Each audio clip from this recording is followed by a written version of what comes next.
Hello friends, जय हिंद, वंदे मातरम। Welcome back to our YouTube channel.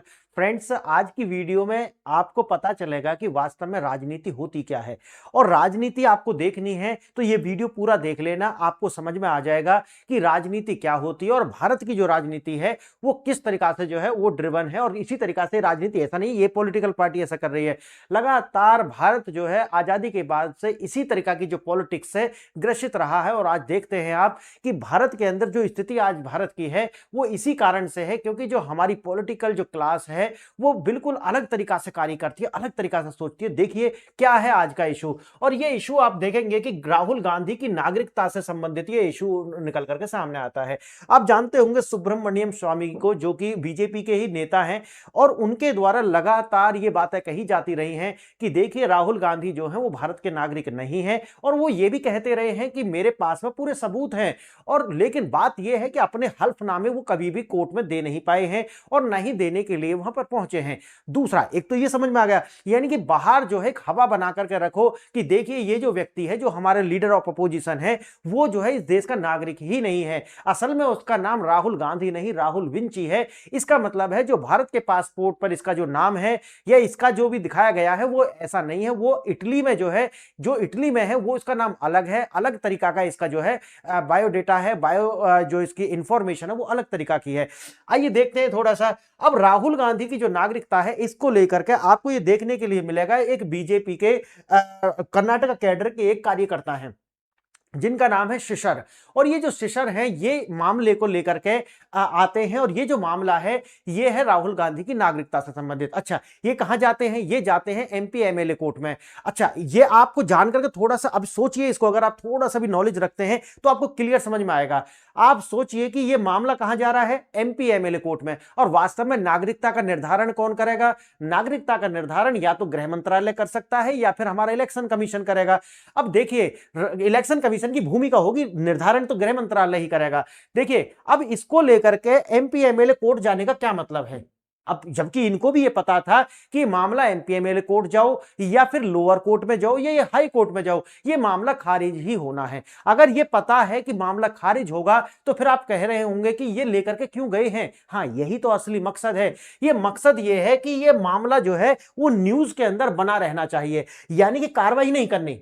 समझ गए मेरी बात? इंटेंशन क्या है? इंटेंशन राहुल गांधी की नागरिकता छीनना नहीं है, राहुल गांधी की जो संसद की सदस्यता है उसे खत्म कराना बिल्कुल भी नहीं है। यह बात ध्यान रखना। नहीं तो सरकार के पास में पर्याप्त ऐसे सबूत हैं, जब चाहे वो राहुल गांधी को लेकर के कोर्ट में, और या उनकी जो अब उनकी जो नागरिकता है उसको लेकर के, या उनकी जो संसद की सदस्यता है उसको लेकर के कभी भी इसको कर सकते हैं। आपने देखा होगा गुजरात के अंदर जो इन्होंने पूरी मोदी कम्युनिटी को लेकर के जिस तरीका का भाषा का प्रयोग किया था, तो इनकी आप जानते हैं संसद की नागरिकता चली गई थी।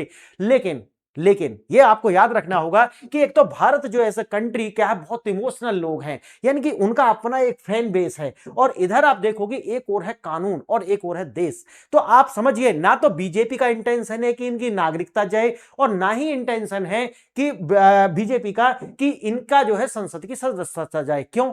कारण यह है कि राहुल गांधी के जो अपने क्रियाकलाप हैं वो बीजेपी को नीचे नहीं ले जाते, बल्कि ऐसे कार्य और ऐसे भाषण वो जाकर के देते हैं कि बीजेपी की जो जीत है वो सुनिश्चित हो जाती है। अब आप सोचिए कि ऐसे कार्यकर्ता को कोई भी पार्टी क्यों खोना चाहेगी। लेकिन बात तो आती है पॉलिटिक्स की। देश कहां जा रहा है इससे कोई मतलब नहीं है। याद रखना है, जो सबसे पहले जो मैंने बात बोली थी कि देश से मतलब नहीं है, यहां की जो पॉलिटिकल पार्टीज हैं उनको चुनाव जीतना है। अब चुनाव जीतने के लिए राहुल गांधी जो है उसको लेकर के कि भी राहुल गांधी हो गया, नेहरू हो गया, या फिर इंदिरा गांधी, इनको लेकर के संसद के अंदर डिबेट किस पर होनी चाहिए, हमारे भविष्य के लिए क्या कानून बने। डिबेट किस पर हो रही है कि एडवीना के साथ देखिए नेहरू जी के कैसे फोटो हैं, देखिए इंदिरा गांधी जो है वो अपने बेड पर किस तरीका का परफॉर्म करती थी। यानी कि डिबेट किस पर हो रही है? इन बातों पर हो रही है। लेकिन वास्तव में डिबेट होनी चाहिए कि भारत का जो भविष्य है उसके लिए क्या किस तरीका के चैलेंजेस हैं। इंफॉर्मेशन वारफेयर ऐसा बढ़ रहा है, आप देखेंगे कि भारत के अंदर अनेक तरीका के जो है लव जिहाद से लेकर के लैंड जिहाद, बहुत सारे इशू है, लेकिन कानून वहां नहीं बनाएंगे। करप्शन को लेकर कानून नहीं बनाएंगे, देश के अंदर बेरोजगारी को लेकर कानून नहीं बनाए जाएंगे कि एक रोजगार जो है व्यक्ति को डिग्निटी जो लाइफ है वो मिलनी चाहिए, इसको कानून नहीं बनेंगे। आइए थोड़ा सा देखते हैं विस्तार से इसको।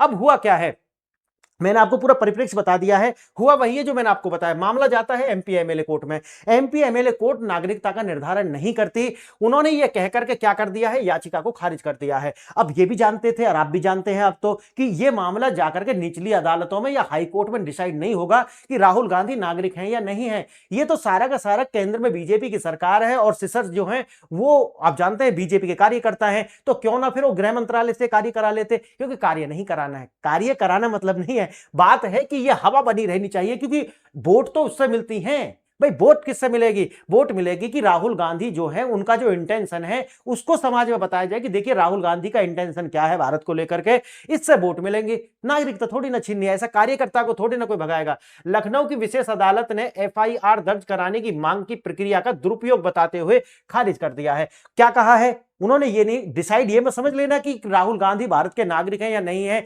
इसकी याचिका को खारिज किया है। नहीं, उन्होंने कहा कि ये ड्यू प्रोसेस ऑफ लॉ जो होता है, यानी कि लॉ की जो कार्य करने की जो प्रणाली होती है उसके तहत तुम गलत रास्ते पर आ चुके हो। आपको जाना कहां चाहिए? आपको इलेक्शन कमीशन के पास जाना चाहिए, आपको गृह मंत्रालय के पास जाना चाहिए। आप कहां आ गए हैं? आप गलत रास्ते पर आ गए और ये कहते हुए याचिका जो है खारिज हो चुकी है। आइए देखते हैं अधिकार क्षेत्र की स्पष्टता। उन्होंने बताया कि देखिए ये मामला जो है वो या तो मजिस्ट्रेट कोर्ट हो या जो नीचे की अदालतें हैं या फिर हाई कोर्ट हो या सुप्रीम कोर्ट हो, ये डिसाइड नागरिकता नहीं करता, ये डिसाइड करेगा गृह मंत्रालय। देखना तत्कालिक राहत, यानी कि एक तरीका से देखा जाए तो ये 28 फरवरी के अंदर ये जो अभी ये 28 जनवरी के अंदर जो पहली याचिका हुई थी, अब जो याचिका हुई है कल, जो कल याचिका हुई है उसमें उन्होंने ये बताया है कि देखिए कि राहुल गांधी की जो ये जो सिटीजनशिप है इसको लेकर के आप गलत रास्ते पर आ चुके हो, और यही जो है थोड़ा सा राहत मिला है कांग्रेस को, यानी कि राहुल गांधी को इसमें मामले में थोड़ी सी राहत मिल चुकी है।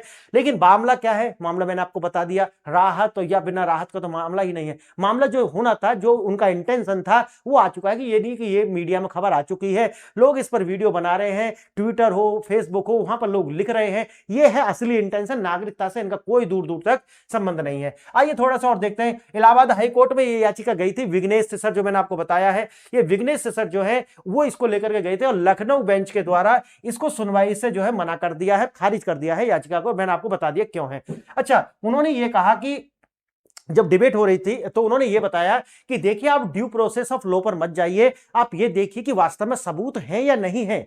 नहीं समझे मेरी बात? समझोगे अभी। देखिए क्या कहा सिसर, जो सिसर है विघ्नेश सिसर के द्वारा क्या कहा गया। विघ्नेश सिसर ने यह याचिका दी थी जब जिरह हो रही थी कि देखिए आप ड्यू प्रोसेस ऑफ लॉ पर मत जाइए कि हम यहां आ सकते हैं या नहीं आ सकते नागरिकता को लेकर के, बस आप तो यह बताइए कि जो मैं सबूत दे रहा हूं आपको कि ये जो ब्रिटिश रिकॉर्ड्स मेरे पास है राहुल गांधी की नागरिकता को लेकर के, उनके पास डुअल सिटीजनशिप का अधिकार भारत का संविधान नहीं देता, लेकिन उनके पास में डुअल सिटीजनशिप है, आप ये बताइए। उन्होंने कहा कि हम ये नहीं बताएंगे। नहीं समझे मेरी बात? अब समझ गए होंगे क्यों। कारण यह है कि कांग्रेस पार्टी भी एक राजनीतिक पार्टी है और कोई भी न्यायालय हो वो भी आप जानते हैं कि पॉलिटिकल पार्टी, और ये जो अपने न्यायालय होते हैं, भारत की जो सिचुएशन है वो एक बनाना डेमोक्रेसी की तरह है। यानी कि जो लाइन होती है ना जुडिशरी के बीच में या कार्यपालिका न्यायपालिका, एक लाइन जो होती है वो स्पष्ट नहीं है। वो कैसी है? एम्बिगुअस है, यानी कि स्पष्ट लाइंस जो है वो आपको देखने के लिए मिलेंगी। और ये जो है वो बनाना डेमोक्रेसी के ही लक्षण है।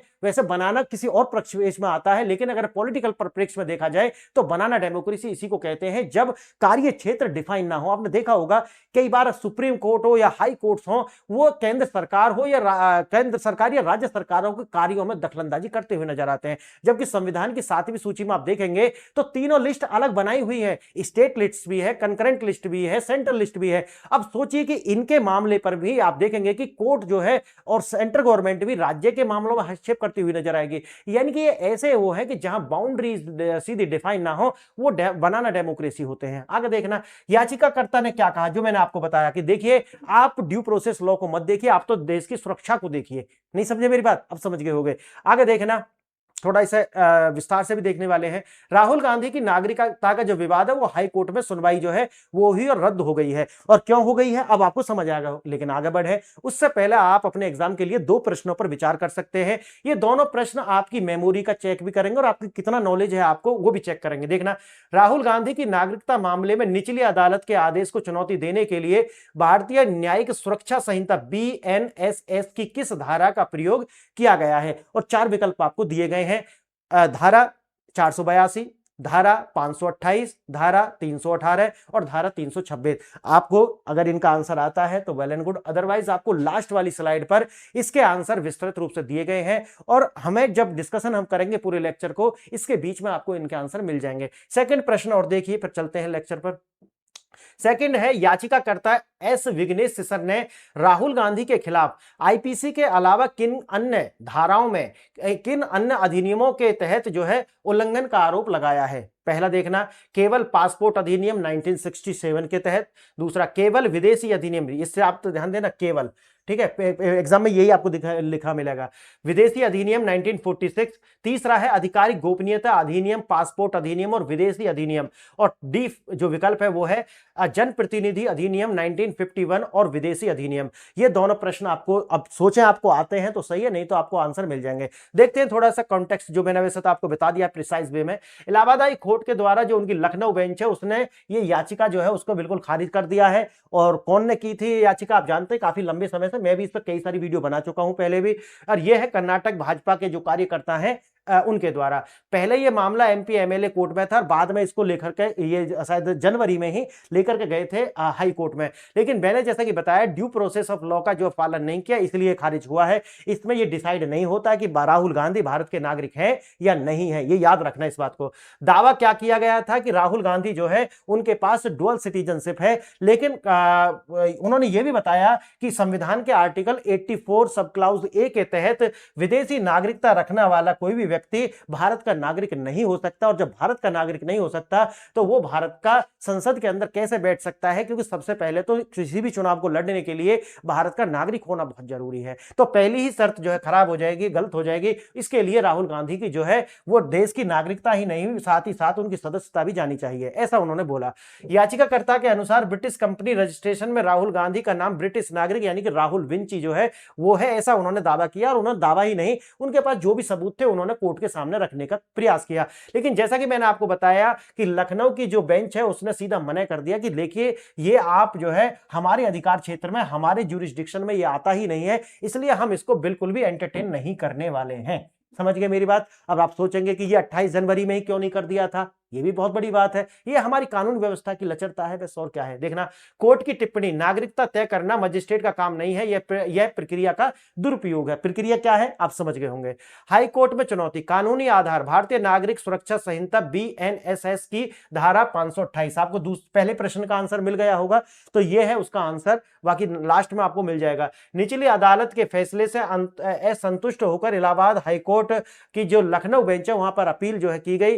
निचली अदालत के आदेश में कानूनी खामियां हैं, एफआईआर दर्ज करने के दिशा निर्देश दिए जाएं, ऐसा उन्होंने बोला। अब देखिए थोड़ा सा कौन कौन सी धाराएं हैं जिनके तहत ये मामला आया है। आईपीसी की धारा 318, 335, 340 और लगभग 226, इनके अंदर धोखाधड़ी और अन्य मामले शामिल होते हैं जिनके तहत इसको लेकर के याचिका दायर की गई है। आधिकारिक गोपनीयता अधिनियम 1923 की धारा 3, 5 और 6, ये भी धाराएं लगाई गई है। याद रखना प्रश्न में ये आपको एग्जाम में सीधा सीधा मिलेगा। आगे देखना है, पासपोर्ट अधिनियम 1967 की धारा 12 और धारा 13 जो है ये भी लगाई गई है। विदेशी अधिनियम 1946 की धारा 14 सब क्लाउज बी और 14 सब क्लाउज सी, इनके तहत जो है कार्रवाई की मांग की गई है और जो मामला दर्ज किया गया है वो इन्हीं के तहत किया गया था। आइए देखें आगे। राष्ट्रीय सुरक्षा मामला केवल नागरिकता का नहीं बल्कि राष्ट्रीय सुरक्षा और धोखाधड़ी का भी होता है। ब्रिटिश दस्तावेज में नाम दर्ज जो भारतीय पासपोर्ट और चुनावी हल्फनामे से मेल नहीं खाता, यानी कि जो इन्होंने चुनाव लड़ते समय, आप जानते होंगे कि जब चुनाव लड़ते हैं तो हल्फनामा देना होता है और उस हल्फनामे एफिडेविट में सारा कुछ बताना होता है। मेरी इनकम, टोटल एसेट्स मेरे पास कितनी है, मेरा नाम क्या है, मेरा मैरिज स्टेटस क्या है, मेरे पास बच्चे कितने हैं, ये सब कुछ उसके अंदर होता है। तो जो राहुल गांधी के द्वारा अपने जो एफिडेविट में हल्फनामे में दिया गया है चुनाव लड़ते समय, वो प्लस जो इनके दूसरे जो नाम है, जो ब्रिटिश इनके अंदर नाम है, उस हिसाब से जो मैच नहीं खाता, इसी को लेकर के ये मांग की गई थी। इसका मतलब क्या है, निचली अदालत ने एफआईआर की मांग पर विचार न करके गलती की और उन्होंने बताया कि देखिए ये आप गलत तरीका से प्रयोग कर रहे हैं। राजनीतिक द्वेष यानी कि पॉलिटिकल वेंडेटा। अब जानते हैं कि कांग्रेस के द्वारा कहा गया है कि देखिए राहुल गांधी तो भारत के ही नागरिक हैं और एक तरीका से ये पॉलिटिकल वेंडेटा है। और याद करिए मैंने शुरू में क्या बताया था कि भारत की जो पॉलिटिक्स है किस तरीका से चलती है उसको आप समझिए। यानी कि आज कांग्रेस अगर विपक्ष में है तो इनके साथ वेंडेटा हो रहा है। कल जब हो सकता है मे बी, वैसे तो कभी भी सत्ता में कांग्रेस आएगी नहीं, लेकिन कभी मैं मानता हूं कि कभी बीजेपी जाएगी और कोई दूसरी पार्टी, इससे भी बड़ी नेशनलिस्ट पार्टी आती है सत्ता में, तो बीजेपी भी कहती सुनाई पड़ेगी आपको कि हमारे साथ जो है वो पॉलिटिकल वेंडेटा हो रहा है। पॉलिटिकल वेंडेटा का मतलब है हम राजनीतिक प्रतिद्वंदी हैं इसलिए हमसे द्वेष किया जा रहा है। आइए, नागरिकता का फैसला गृह मंत्रालय या चुनाव आयोग करेगा, आप जाइए उनके पास में, एफआईआर नहीं की जाएगी, ऐसा उन्होंने आदेश दिया। 2019 में हाईकोर्ट ने ऐसी जनहित याचिका खारिज कर चुका है बताया गया है और प्रस्तुत किए गए दस्तावेजों यानी कि फैब्रिकेटेड फर्जी बताया गया है। समझ गए? नहीं समझे अभी भी? यानी कि ये मामला नागरिकता को खत्म कराने का है ही नहीं। और ये याद और रखना, ये जो अभी ये जो मामला आया है ये लास्ट भी नहीं है, ये अभी कहां जाएंगे, ये फिर दोबारा से प्रोसेस में जाएंगे। यानी कि ये मामला न्यूज में बना करके रखना है, टोटल उद्देश्य यही है। आइए सुनते हैं, आगे देखते हैं।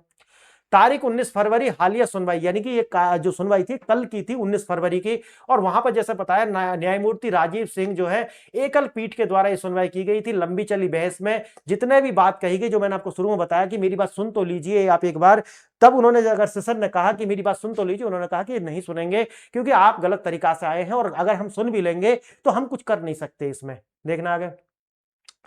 पुलिस जांच, एफआईआर दर्ज होने पर आधिकारिक जो है जांच शुरू हो जाएगी, लेकिन उन्होंने कहा कि नहीं करना है, आप जाइए गृह मंत्रालय के पास। संसद की सदस्यता मैंने आपको बताया, जब नागरिक ही नहीं रहेंगे तो संसद, चुनाव लड़ने पर रोक हो ही जाएगी क्योंकि ये मामला धोखाधड़ी का भी आएगा साथ में। और राजनीतिक प्रभाव, जैसा मैंने बताया है कि राजनीतिक प्रभाव ये होगा कि ये कभी भी चुनाव नहीं लड़ पाएंगे तो इनकी अपनी संसद की सदस्यता भी जाएगी और इसमें जेल भी हो सकती है। आगे देखना। निचली अदालत से राहत के बाद हाईकोर्ट में मुश्किल बढ़ी है, यह लड़ाई कानूनी और कम और राजनीतिक ज्यादा प्रतीत होती है, जो मैंने आपको शुरू में बता दिया। आज के लिए जो दोनों प्रश्न मैंने पूछे थे उनके आंसर है, देखिए पहले का आंसर है 528 जो पहले ही ऑलरेडी आ चुका है, और दूसरा जो प्रश्न है उसका आंसर है आधिकारिक गोपनीयता, पासपोर्ट और विदेशी अधिनियम, इसके तहत जो है कार्रवाई की जाने की मांग की है। विस्तृत स्टडी मटेरियल के साथ अगर आपको जाना है तो मेरा नाम है प्रताप सिंह और आप मेरे साथ जुड़ सकते हैं मेरे टेलीग्राम पर। आपको ये जो पीडीएफ मैं पढ़ा रहा हूं अगर ये चाहिए तो आप टेलीग्राम से जुड़ जाइए। अगर आपको स्टैटिक मटेरियल चाहिए, हिस्ट्री, पॉलिटी, ज्योग्राफी, एथिक्स सब कुछ चाहिए तो जाइए, मेरी ऐप है PRS ऑफिशियल, इसको डाउनलोड कर लीजिए। और डाउनलोड करने के बाद में आपको वहां पर 100 200 300 रुपए में 2 साल के लिए इनका एक्सेस मिल जाएगा। और आने वाले समय में वहां पर AI और प्लस मेरी जो वीडियो है वो भी आपको देखने के लिए मिलेंगे। फ्रेंड्स, आपको अगर वीडियो अच्छा लगा है तो चैनल को लाइक शेयर एंड सब्सक्राइब करें, टेलीग्राम से जुड़ जाएं। अगर आप अपना कोई भी निजी प्रॉब्लम आपके एग्जाम से लेकर के है तो आप मेरे साथ में व्हाट्सएप पर भी जुड़ सकते हैं, तो ये आपका इच्छा के ऊपर है। चैनल को सब्सक्राइब कर सकते हैं, बेल आइकन जरूर दबा लें ताकि नेक्स्ट टाइम आपके पास में इसका जो मैसेज है वो पहुंच जाए। और मेरा यही है कि आप PRS ऑफिशियल ऐप को डाउनलोड करें। फ्रेंड्स, आप अपनी राय दीजिए कि भारत की जो राजनीति है वो किस दिशा में जा रही है और हमारा जो भविष्य है एज ए इंडियन वो कहाँ है। तो आपने वीडियो यहाँ तक देखी, इसके लिए धन्यवाद। जय हिंद, जय भारत।